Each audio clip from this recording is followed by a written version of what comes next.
peux choisir d'écouter les sons de ma voix ou de ne pas l'entendre. Ça n'a aucune importance. Parce qu'en fait, le son de ma voix, ce n'est qu'un moyen pour que tu puisses rentrer dans ce monde dans lequel tu vas avoir accès à ta transformation. Et souvent, rien d'autre n'a pas d'importance. Les bruits que tu peux entendre non plus ont aucune importance. La seule chose qui vraiment compte, c'est ta voix intérieure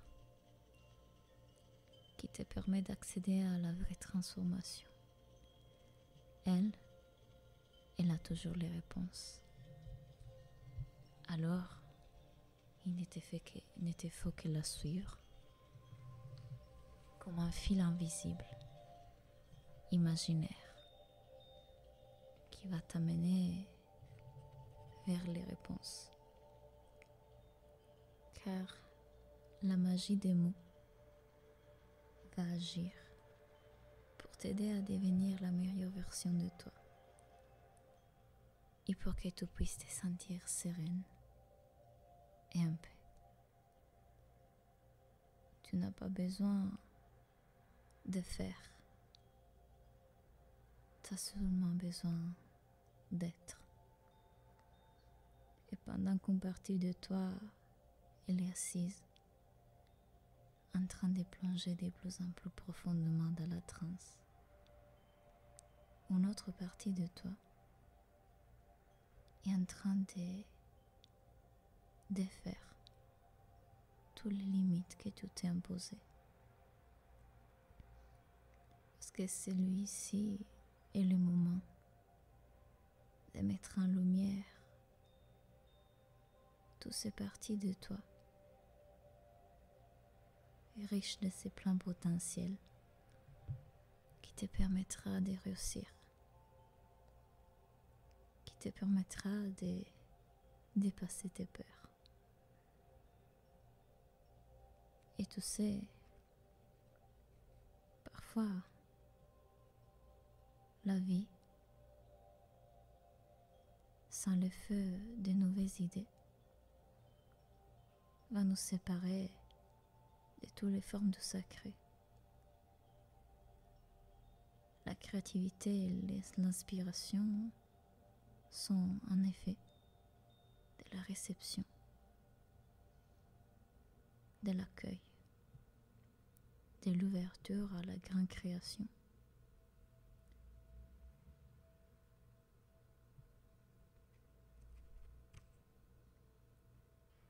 Et pour permettre à cette création de descendre jusqu'à ton corps, pour se manifester dans ta vie, tu as juste besoin de confiance et d'y croire et de foi. Laissez aller les peurs et les doutes. Ne pas limiter les manières dont les miracles peuvent se manifester et apparaître dans ta vie. Parce que ta vie est un miracle. Et tu sais, dans la nature, il y a des périodes de contraction, comme l'hiver, qui sont suivies par des périodes d'expansion, comme l'été. De la même façon, il y a des moments dans la vie dans lesquels il faut faire une pause, prendre du recul, revenir à l'intérieur de soi. Et puis il y a des occasions essentielles pour pouvoir laisser aller les peurs et s'ouvrir à la vulnérabilité.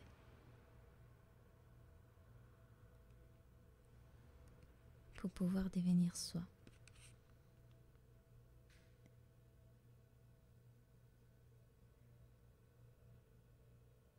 Et même si tu avais fermé ton cœur à cause des peurs, du passé et des blessures, il arrive toujours un temps d'été pour écrire, pour ouvrir ton cœur, pour t'ouvrir à la vie, de façon sage et pleine. Alors tu pourrais peut-être te dire, je suis ouvert à recevoir les cadeaux de l'univers. Peut-être que c'est le moment pour toi de laisser aller tous les fracas, toutes les inquiétudes, un peu comme les arbres laissent tomber les feuilles en automne. Tu pourrais peut-être à partir de maintenant ressentir comme la chaleur du soleil dans une journée fraîche de printemps. Réchauffe ton ventre, les détend, tes intestins, en laissant partir cette anxiété qui va laisser ton corps, encore une fois, comme les feuilles tombent dans les arbres d'automne. L'anxiété, le stress, les préoccupations aussi tombent tout seuls à partir de maintenant, en laissant ton corps par toujours. Et à la place, une chaleur réconfortante, comme un rayon de soleil, s'y installe. Et tu sais, parfois, quand j'ai mal quelque part, ma mère me dit d'imaginer les mains des anges qui se posent sur moi. Alors peut-être que les mains des anges pourraient se poser sur toi en ces moments et tout le temps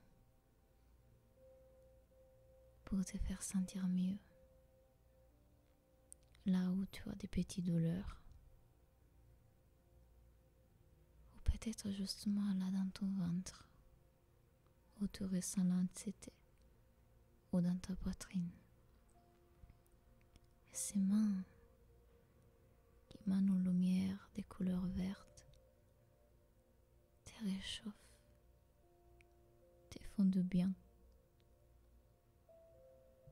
et installent en toi une paix que tu n'avais jamais ressentie auparavant. C'est comme si cette lumière a la capacité de transformer toutes les cellules de ton corps, de les reprogrammer pour leur transmettre une nouvelle information, celle selon laquelle tu peux vivre sereine, te supporter et tu peux te détendre. Tu peux vivre dans ce qu'on appelle les flots, le lâcher-prise.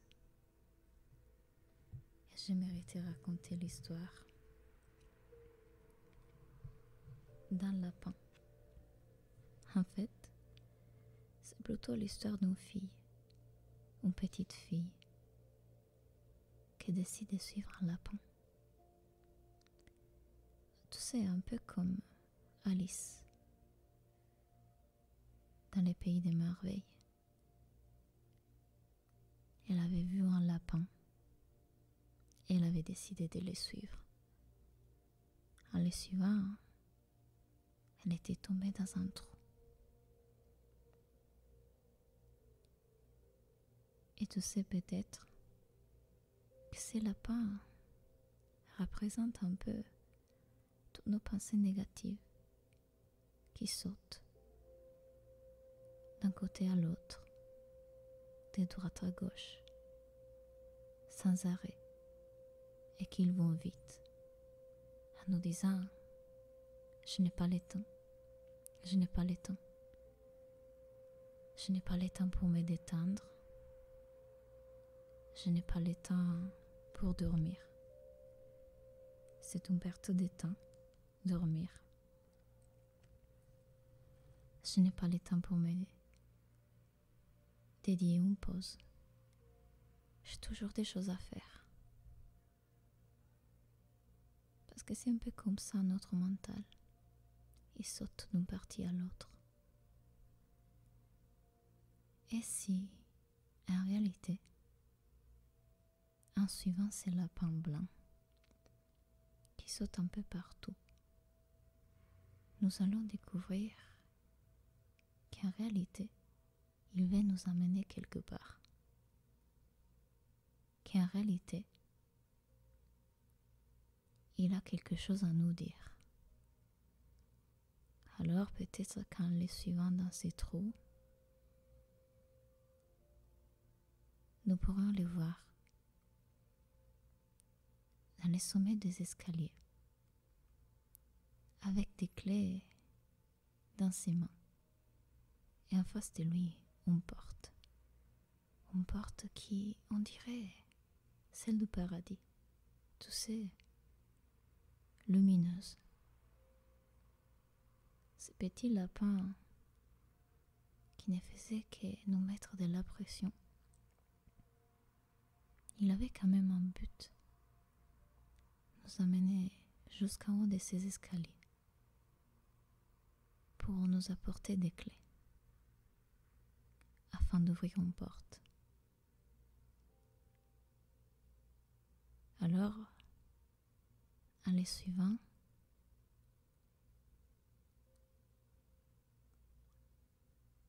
on découvrirait que peut-être ces clés, ils ont accès à une autre réalité. Une réalité différente par rapport à celle qu'on connaît, dans laquelle les personnes de notre vie jouent des rôles différents. Puisque nous, dans ces vies parallèles, on est différents. En ouvrant cette porte, on a la possibilité de s'observer, d'observer la version de nous qui se détend, qui est sereine et qui a la capacité de juste être, parce que le temps n'existe pas, parce que le temps est relatif. Il n'y a pas de futur, il n'y a pas de passé, il n'y a que l'instant présent. Alors il n'y a pas d'endroit où aller et pas de choses à devoir faire. Il y a juste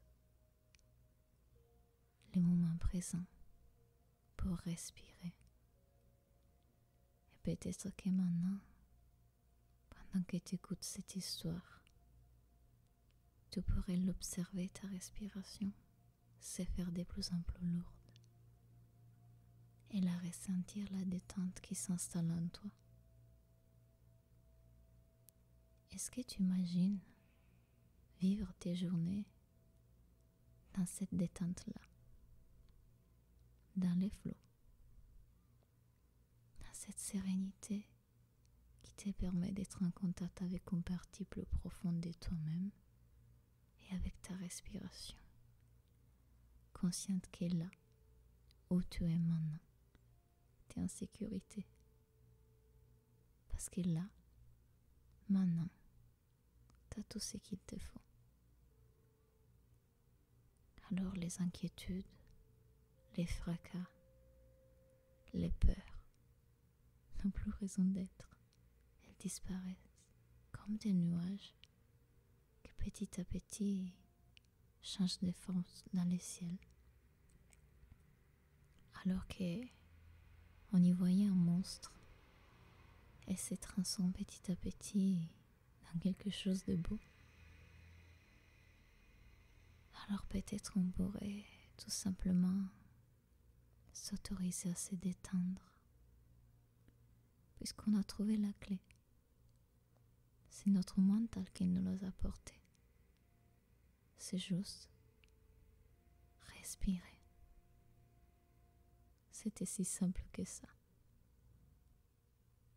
Juste prendre le temps, dans un temps sans temps, de respirer et se détendre. Juste être et s'accorder les droits d'être. Et j'aimerais te raconter l'histoire d'un enfant qui avait peur de descendre les escaliers de la cave de sa maison. Parce que depuis tout petit, sa mère lui a dit que dans la cave, il y avait un monstre. En réalité, sa mère voulait juste éviter qu'il descende tout seul dans la cave car il y avait des choses dangereuses. Elle ne voulait pas non plus qu'il s'approche trop des bouteilles de vin très chères de son père. L'enfant, il avait vécu toute sa vie en croyant que dans la cave de sa maison, il y avait quelque chose de monstrueux. Il avait cru toute sa vie qu'un monstre vivait avec eux dans la maison. Quand il s'est fait un peu plus grand, qu'il commence à découvrir que le Père Noël n'existe pas, qu'il commence à découvrir que parfois les adultes, ils nous font croire des choses, en vrai, pour nous protéger, mais que la plupart du temps ne sont que des croyances limitantes, comme des petits post-it qui nous attachent au cours des années, auxquels parfois on adhère. Parfois on pense que ces post-it font partie de nous, comme si c'était vrai. Alors un jour, il décida de descendre dans la cave, parce qu'il avait envie de découvrir par soi-même. Il avait envie de choisir sa propre réalité. En descendant dans la cave, il découvrit des trésors. Il découvrit des photos des familles très vieilles, mais il n'y avait ni monstre, ni père fouettard, ni magicien méchant. Il n'y avait que des souvenirs des familles et les bouteilles chères de son père. En ouvrant tous ces albums de famille avec des photos, il découvrit ses arrière-parents et ses ancêtres. Et il a pu, de cette façon, reconstruire tout l'arbre généalogique de la famille. Génération et génération de familles qui, comme lui, avaient cru que dans la cave, il avait un monstre. Parce que c'est comme ça qu'on protégeait les enfants dans ces familles, en utilisant la peur. Parce que la peur, c'était selon les membres de sa famille, l'émotion la plus puissante qu'on pouvait utiliser pour protéger les enfants. Il y a un petit souci dans tout ça, que si on vit dans la peur, on perd des occasions. Par exemple, celle de connaître tout l'arbre généalogique de sa famille et celle de découvrir qu'il n'existe ni monstre, ni des sorcières. Alors parfois, c'est à nous de choisir si aller explorer par soi-même. Et si s'explorer par soi-même. Est-ce que les choses sont vraiment comme ça, comme les adultes me l'ont appris dans les années? Est-ce que la réalité dans laquelle je vis est vraiment vraie? Ou je peux choisir de la changer, de la regarder différemment? Est-ce que les choses que j'avais regardées avec peur, je peux les regarder aujourd'hui avec amour? Et c'est comme ça qu'on transforme les croyances limitantes. C'est comme ça qu'on reprogramme notre sous-conscient, en choisissant notre réalité, en choisissant ce qu'on veut croire vrai, et en changeant de lunettes, comme si aujourd'hui, à lever tes lunettes noires de la peur pour laisser place aux lunettes heureuses de l'amour. Dans ces cas-là, elle serait comment ta réalité? Et toi, tu serais qui? Dans cette réalité-là, il n'y a pas d'inquiétude, ni peur, ni insécurité, puisque tu as la conscience que tu es le créateur de ta vie. Et si tu as besoin de quelque chose, tu n'as qu'à penser à cette chose-là et la manifester dans ta vie, à travers tes pensées, tes émotions et tes actions. Alors, imagine-toi vivre cette vie de rêve. Imagine-toi accepter d'avoir ces pouvoirs et complètement transformer ta vie à partir de maintenant. Et j'aimerais te raconter l'histoire d'une femme qui était couturière, mais n'était pas une couturière comme les autres. Elle avait la capacité de créer des vêtements pour les gens qui leur allaient à la perfection. Et ce vêtement donnait la possibilité aux gens de devenir la meilleure version de soi. C'est comme si, grâce à ces coutures, à ces tissus et ces vêtements magiques, la personne, une fois qu'elle les portait, pouvait révéler tout son plein potentiel et se transformer dans la meilleure version de soi-même. Alors, il faut le dire, tous les habitants du village voulaient absolument avoir ces vêtements. Mais dès qu'il enlevait les vêtements pour aller dormir le soir, il revenait à nouveau la vieille version de soi. C'est pourquoi, vite le matin, il essayait de remettre le vêtement que la dame leur avait coutu sur mesure pour devenir la meilleure version de soi. Parfois, certains d'entre eux dormaient avec les vêtements parce qu'ils pensaient comme ça avoir un sommeil plus réparateur, faire des beaux rêves. Un jour, la fille de la couturière, qui n'avait jamais porté de vêtements coutus par sa mère, décida de montrer aux villageois quelque chose d'extraordinaire. En réalité, ce n'était pas le vêtement de sa mère qui avait cette capacité de le faire de la meilleure version de soi-même. C'était tout simplement qu'ils en étaient tous tellement persuadés qu'ils avaient programmé leur subconscient. Alors, ensemble à sa mère, ils décidèrent plutôt aider les gens à voir leur propre potentiel sans devoir croire d'avoir besoin de quelque chose d'extérieur pour pouvoir les révéler. Ils ont décidé de créer une boutique de révélation des potentiels. Elle apprenait aux gens à révéler leur potentiel, à devenir leur version améliorée,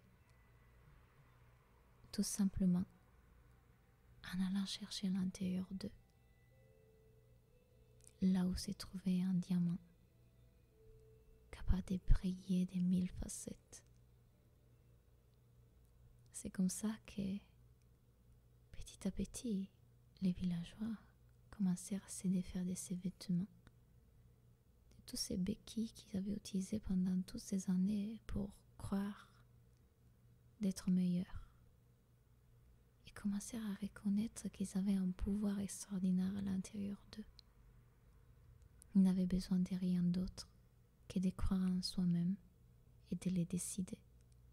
De décider d'être cette version extraordinaire d'eux-mêmes. Parce qu'une fois qu'on donne une intention, qu'on pose une intention, notre cerveau travaille à la tâche pour nous amener les solutions. Les heures d'après, les jours d'après et les semaines d'après. Il ne suffit que le vouloir et le croire possible. Parce que pour chaque recette magique, il y a des ingrédients spécifiques. Et dans cette formule, il était nécessaire de croire en soi et d'avoir la foi. C'était 2 ingrédients essentiels pour qu'ils puissent accéder à ces potentiels extraordinaires qu'ils avaient en soi.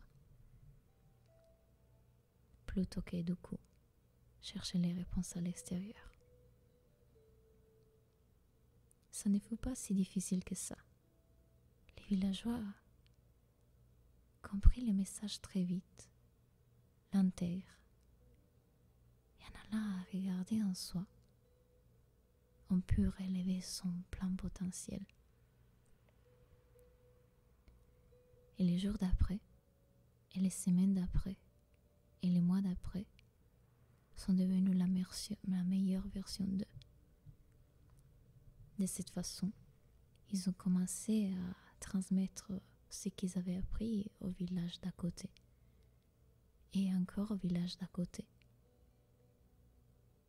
Et toute la province, maintenant, avait appris à relever son plein potentiel. Plus besoin de soutien extérieur, des béquilles extérieures, des choses pour combler des vides. Pas du tout. Les réponses étaient à l'intérieur.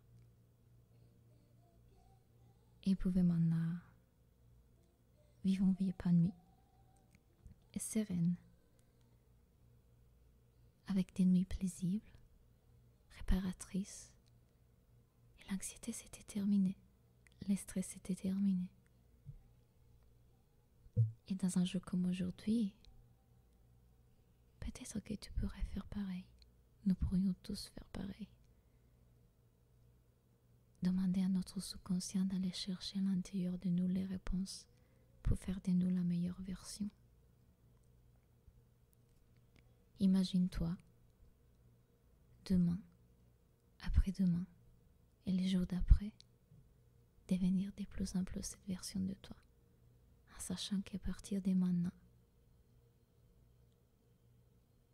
le système de reprogrammation a été lancé. C'est comme si tu avais en face de toi l'écran de ton sous-conscient et que tu avais mis sur le bouton reprogrammation on. C'est activé. Dans les prochains jours, ton sous-conscient va faire ce qui est le meilleur pour toi, pour te faire sentir sereine, apaisée, détendue, confiante et t'aider à vivre la vie épanouie, heureuse que tu désires, en transformant toutes les croyances limitantes en croyances positives. D'ici quelques instants, la séance va se terminer. Tu peux donc réunir toutes les parties de toi et au rythme souhaité, quand tu le voudras, revenir au moment présent, ici et maintenant, et réouvrir les yeux.